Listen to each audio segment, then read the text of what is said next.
My name is Keith Schuller, estate planning attorney in Alamo, California. I would like to chat today with you regarding the subject of powers of attorney. There are two types. One is for asset management. The other pertains to your advanced healthcare directives. Let's first look at the power of attorney for asset management. Powers of attorney designate a third party or parties to act in your name. It's important that whoever you select be someone in whom you have a lot of trust. Sometimes powers of attorney are made for a short-term purpose, such as if you're going to be going on vacation and you're otherwise not available to sign documents which are needed for a particular transaction. Those are limited or more narrow powers of attorney, not necessarily general to take care of your assets overall. You could also have powers of attorney that are temporary in time, which take effect and work with your assets overall.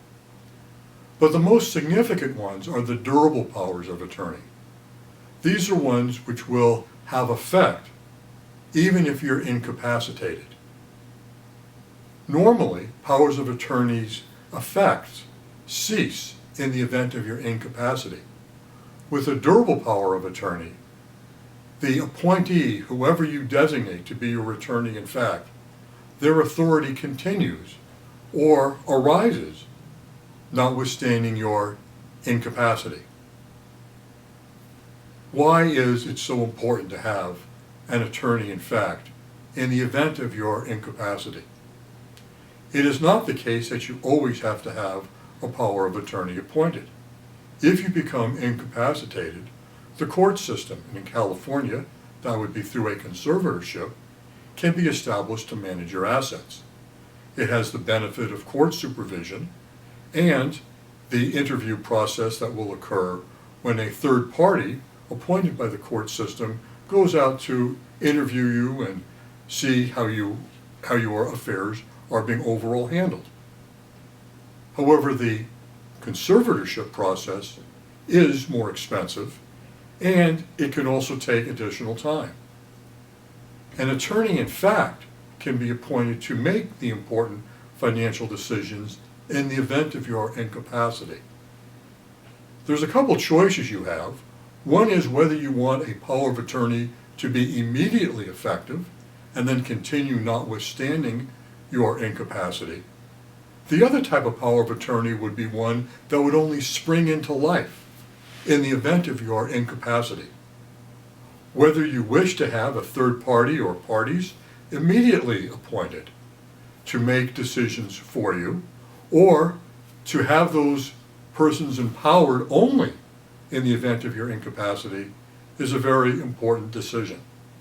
Also consider the authority and scope of actions that you want the attorney in fact to be able to act upon.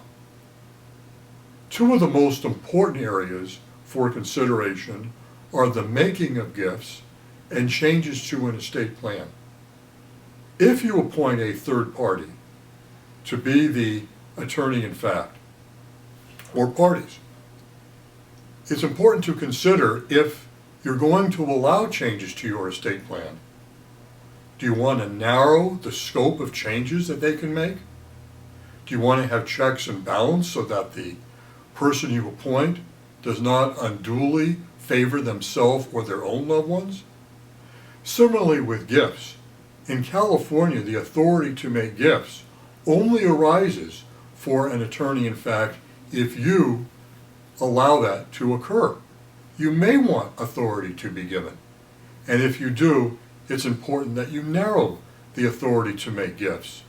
Again, so that the attorney in fact does not unduly benefit themselves or the particular persons that they favor.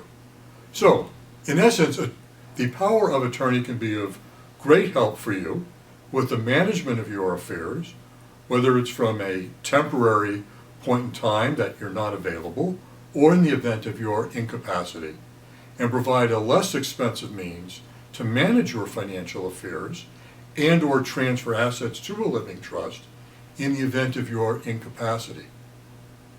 The other type of power of attorney is for healthcare directives.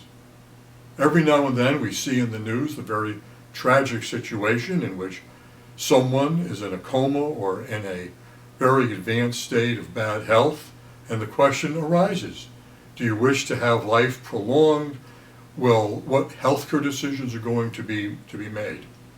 In California, some aspects of that have been recently eased, but it can be very helpful for yourself and your loved ones to appoint a third party, could be a child, a spouse, someone to make advanced healthcare choices for you, so that in the event of your incapacity, you have a third one who can then direct the doctors and other medical professionals as to what you want. Do you want the plug pulled, so to speak, in the event of an irreversible coma or vegetative state? Do you want life to be prolonged? What directions do you want to give? Whatever they are, they should be yours. They should be stated. And it's best to do it while you are here, while your mind is clear, and that you've given it thought. Both the power of attorney for asset management and for healthcare are important ingredients of a comprehensive estate plan. The Scholler Law Group will be pleased to assist you with your estate planning and with answering questions about particular ingredients in that plan, including the Advanced Healthcare Directive and Durable Power of Attorney for Financial Management. Thank you.